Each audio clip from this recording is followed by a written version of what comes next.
అలానే మిసేసరావు భారత ప్రధానమంత్రి నరేంద్ర మోడీ గారు ఇప్పుడు మూడోసారి కొనసాగుతున్నారు. 2014 ఎన్నికల్లో ఆయన ప్రధానమంత్రిగా బాధ్యతలు స్వీకరించారు.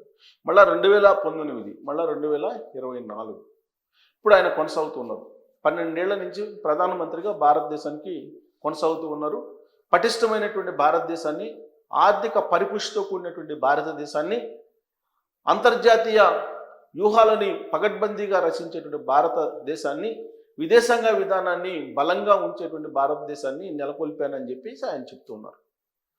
అయితే బీజేపీ అంతర్గత ప్రజాస్వామ్యం, బీజేపీ అంతర్గత పార్లమెంటరీ రూల్స్, వీటి ప్రకారం ప్రధానమంత్రి నరేంద్ర మోడీ గారు దిగిపోతారని చెప్పి అప్పుడప్పుడు వస్తూ ఉంటుంది న్యూస్. ఇది ఆర్ఎస్ఎస్ రూపంలో ప్రమాదం పొంచి ఉందని చెప్పి కూడా దానికి అదనంగా యాడ్ చేస్తూ ఉంటారు. యాక్చువల్గా బీజేపీ అంతర్గతంగా ఉండేటువంటి పార్లమెంటరీ రూల్స్ ప్రకారం అయితే 75+ వాళ్ళు ప్రత్యక్ష రాజకీయాల నుంచి స్వచ్ఛందంగా వైదొలగాలి. ఆ కోణం నుంచే ఉపరాష్ట్రపతిగా ఉన్నటువంటి వెంకయ్య నాయుడు గారిని సైడ్ పెట్టేశారు. అంతకుముందు మురళీ మనోహర్ జోషి గారిని అదే చేశారు, అద్వానీ గారిని కూడా అదే చేశారు. ఆ కోవలోకే నరేంద్ర మోడీ గారు వస్తారు అని చెప్పేసి కొంతమంది ప్రచారం చేశారు.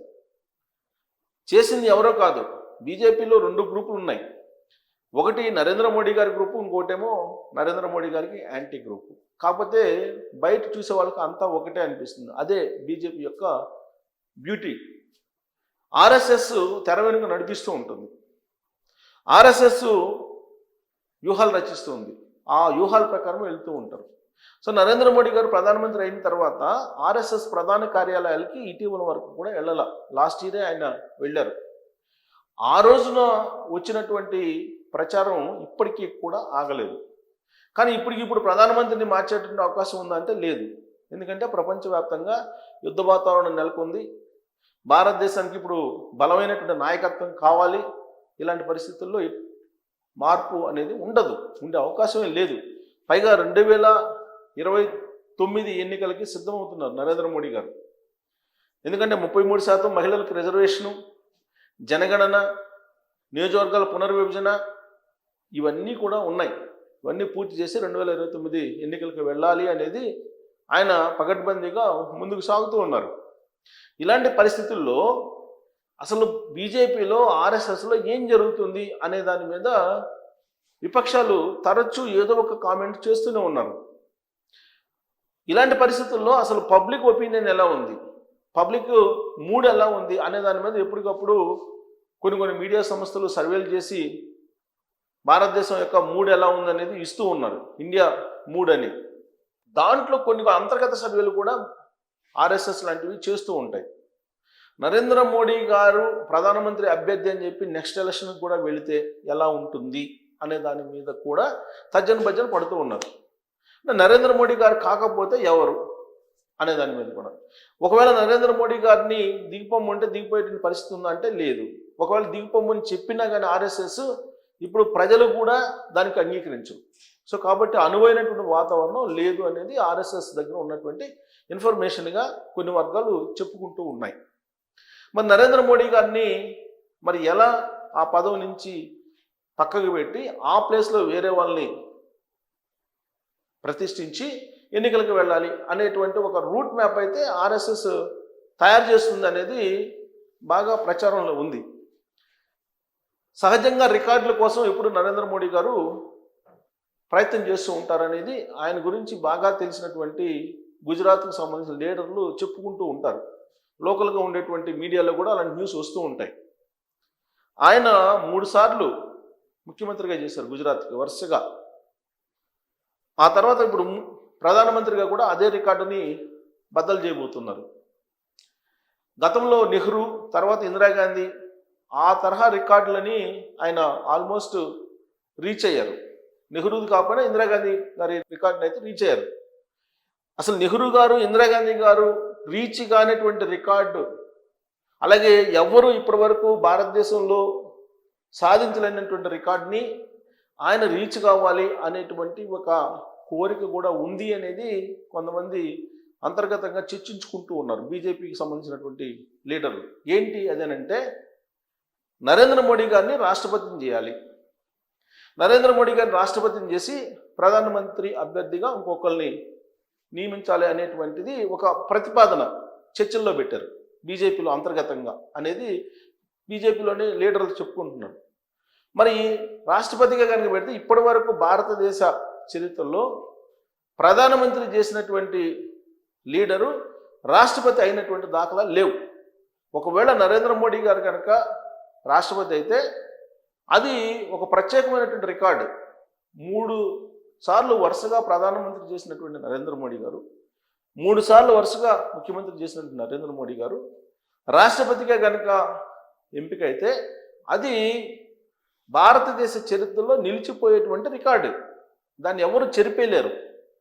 అందుకే అలాంటి రికార్డు కోసం ప్రయత్నం జరుగుతుంది అనేది ఢిల్లీలో ఒక చర్చ మొదలైంది. ఇది మరి ఎక్కడ పుట్టిందో, ఎందుకు ఇది వచ్చిందో అనేది మాత్రం స్పష్టంగా తెలియదు. కానీ రాష్ట్రపతిగా నరేంద్ర మోడీ గారిని ఒకవేళ చేస్తే ప్రధానమంత్రిగా ఎవరు అనే దాని మీద చర్చ జరుగుతుంది. ప్రధానమంత్రిగా వినిపించేది గడ్కరీ గారి పేరు వినిపిస్తుంటుంది. ప్రధానమంత్రి ఎవరు అనగానే నరేంద్ర మోడీ గారి వారసులు ఎవరు అనగానే, అలాగే యోగి ఆదిత్యనాథ్ గారి పేరు వినిపిస్తూ ఉంటుంది, ఫడ్నవీస్ పేరు వినిపిస్తూ ఉంది, అలాగే బీజేపీకి సంబంధించిన రాజ్నాథ్ సింగ్ పేరు వినిపిస్తూ ఉంటుంది. ఇలా రకరకాల పేర్లు, అమిత్ షా గారి పేరు వినిపిస్తూ ఉంటుంది. ఎందుకంటే ఇప్పుడు సెకండ్ పవర్ పాయింట్ బీజేపీలో ఏదన్నా ఉందంటే కేంద్ర హోంశాఖ మంత్రి అమిత్ షా గారి పేరు వినిపిస్తుంది. ఇలా అనేక మంది పేర్లు వినిపిస్తూ ఉన్నాయి. ఒకవేళ నరేంద్ర మోడీ గారు ఆప్షన్ కనుక ఇస్తే ఖచ్చితంగా అమిత్ షా గారికి ఉంటుంది అనేది ఆ పార్టీలో ఒక అభిప్రాయం. అలా కాకుండా ఆర్ఎస్ఎస్ ఆప్షన్ అయితే కనుక గడ్కరీ గారికి ఉంటుంది అనేది ఒకటి వినిపిస్తుంటుంది. లేదా యోగి ఆదిత్యనాథ్ గారు ఉత్తరప్రదేశ్ సీఎంగా ఉన్నారు, యోగి ఆదిత్యనాథ్ గారికి అవకాశం ఉంటుంది అనేది కూడా వినిపిస్తుంది. అదే ఇవన్నీ కూడా ఎప్పుడు నరేంద్ర మోడీ గారు రాష్ట్రపతి అయితే, మరి రాష్ట్రపతి అయ్యే అవకాశం ఉందా అని అంటే ఇప్పటి వరకు ప్రధానమంత్రిగా చేసినటువంటి వాళ్ళు రాష్ట్రపతి కాల. మరి ఒకవేళ నరేంద్ర మోడీ గారు అయితే మాత్రం ఇది ఒక చెరిగిపోయినటువంటి రికార్డుగా మిగిలిపోతుంది. బహుశా ఇది ఎలా సాధ్యము అని చెప్పేసి అనుకోవచ్చు. ప్రాంతీయ ఈక్వేషన్లు ఉంటాయి, తర్వాత అనేక ఈక్వేషన్లు, సామాజిక ఈక్వేషన్లు ఇవన్నీ ఉంటాయి. ఇటీవల కాలంలోనే ఉపరాష్ట్రపతి ఎన్నిక జరిగింది. రాధాకృష్ణన్ గారు సౌత్ ఇండియా, తమిళనాడు బేస్డ్, ఆయన ఉపరాష్ట్రపతిగా ఎంపికయ్యారు. సో కాబట్టి ఈసారి రాష్ట్రపతి ఎవరయ్యే అవకాశం ఉందంటే నార్త్ ఇండియన్ అయ్యే అవకాశం ఉంది. సౌత్ ఇండియన్ ఆల్రెడీ ఉపరాష్ట్రపతి ఉన్నారు కాబట్టి నార్త్ ఇండియన్ రాష్ట్రపతి కావడానికి అవకాశాలు ఉన్నాయి. ఇది ప్రాంతీయ ఈక్వేషన్లు తీసుకుంటే కనుక. సామాజిక ఈక్వేషన్లు తీసుకుంటే కనుక బీసీ రాష్ట్రపతి అయ్యే అవకాశం ఉంది. బీసీ వర్గానికి సంబంధించినటువంటి నరేంద్ర మోడీ గారు. సో రాష్ట్రపతి అయితే కనుక బీసీలు రాష్ట్రపతి అయినటువంటి ఒక రికార్డు కూడా ఉంటుంది. ఒకవేళ నరేంద్ర మోడీ గారిని రాష్ట్రపతిగా చేస్తే ప్రధానమంత్రిగా అనేక మంది పేర్లు ఇప్పుడు నేను చెప్పాను కదా, వాళ్ళ పేర్లలో ఏదో ఒకటి ఎంపిక చేసేటువంటి అవకాశం ఉంది. వాళ్ళనే ప్రధానమంత్రి అభ్యర్థిగా ఫోకస్ చేసి నెక్స్ట్ ఎలక్షన్కి వెళ్ళడానికి అవకాశం ఉంది. అలా కాకుండా నరేంద్ర మోడీ గారినే ప్రధానమంత్రి అభ్యర్థిగా 2029లో కూడా ఫోకస్ చేసి వెళ్తే సర్వేలు అనుకూలంగా పెద్దగా లేవు అనేది ఇప్పుడు బీజేపీలో కానీ ఆర్ఎస్ఎస్ వర్గాల్లో కానీ ఒక సెక్టార్లో ఒక గ్రూప్లో వినిపిస్తూ ఉన్నాయి. మోహన్ భగవత్ గారు ఉన్నారు. మోహన్ భగవత్ గారు ఏజ్ కూడా అయిపోయింది. ఆయన కూడా బీజేపీ పార్లమెంటరీ అంతర్గత మార్గదర్శకాల ప్రకారం, ఆర్ఎస్ఎస్ మార్గదర్శకాల ప్రకారం 75+ కాబట్టి ఆయన కూడా దిగిపోవాలి. కానీ ఆయన కూడా ఆ పదవిలో ఉన్నారు. ఈ మధ్యకాలంలోనే ఆయన ఆరోగ్యంగా సేవ చేసేటువంటి శక్తి ఉన్నంతకాలం పదవిలో కొనసాగొచ్చు అని చెప్పారు. అంటే నరేంద్ర మోడీ గారు కూడా కొనసాగొచ్చు. 2029 ఎన్నికల్లో కూడా ప్రధానమంత్రి అభ్యర్థిగా నరేంద్ర మోడీ గారే కొనసాగుతారనేది మోహన్ భగవత్ గారు కూడా ఇండైరెక్ట్గా చెప్పడం జరిగింది. ఒకవేళ దిగిపోతే 70 సంవత్సరాలు పైబడినట్టు ఉండకూడదంటే ఇద్దరు దిగిపోతారు, అటు ఆర్ఎస్ఎస్ చీఫ్, ఇటు నరేంద్ర మోడీ గారు. కాబట్టి ఇప్పుడు అది సాధ్యం కాదని చెప్పి ఆల్రెడీ మోహన్ భగవత్ గారు చెప్పారు. సో నరేంద్ర మోడీ గారు కూడా మళ్ళీ నేను వారణాసి నుంచి పోటీ చేస్తున్నానని చెప్పి ఈ మధ్యకాలంలో చెప్పారు. కాబట్టి అది రూల్డ్ అవుట్. కాబట్టి ప్రధానమంత్రిగా నరేంద్ర మోడీ గారే 4వ సారి కూడా అయ్యేటువంటి అవకాశాలు క్లియర్గా కనిపిస్తున్నాయి. అందుకే ఉత్తర భారతదేశం అలాగే దక్షిణ భారతదేశం రెండింటిని సమన్వయం చేసుకుంటూ నరేంద్ర మోడీ గారు దక్షిణ భారతదేశానికి ఉపరాష్ట్రపతిని ఇచ్చారు.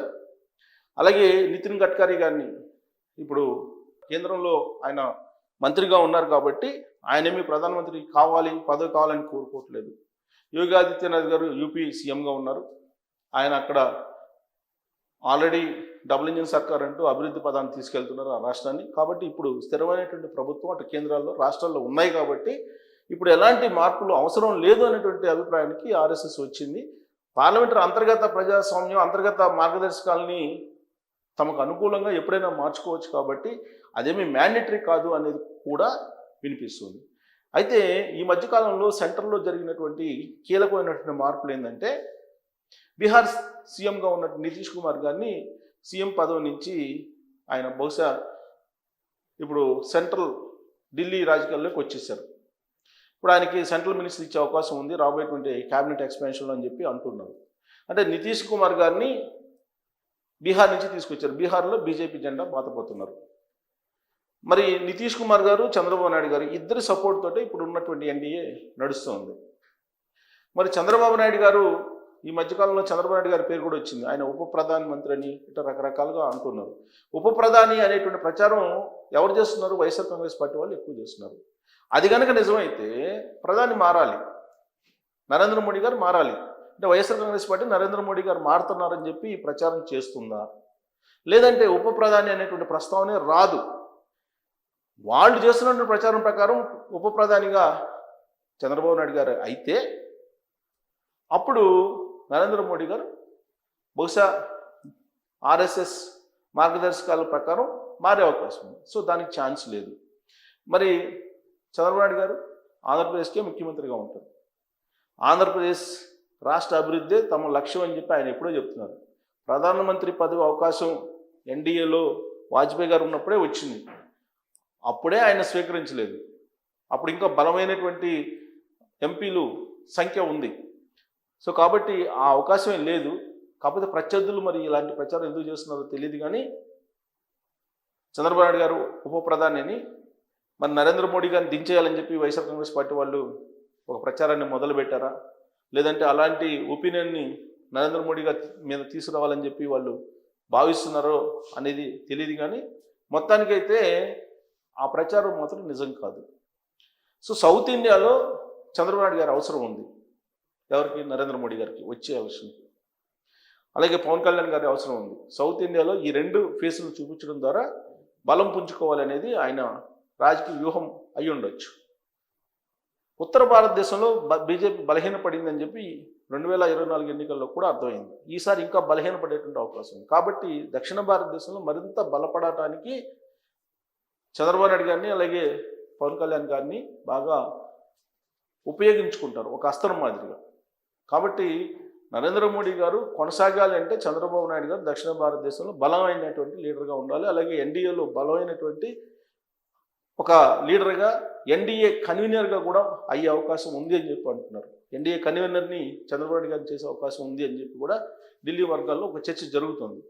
ఇదంతా కూడా నరేంద్ర మోడీ గారు, అమిత్ షా గారి యొక్క వ్యూహంగా చర్చ జరుగుతున్నటువంటి క్రమంలో అసలు ఏం జరగబోతుంది అటు ఆర్ఎస్ఎస్ ఇటు బీజేపీలో అనే దాని మీద మీరు కామెంట్ చేయొచ్చు. Thank you.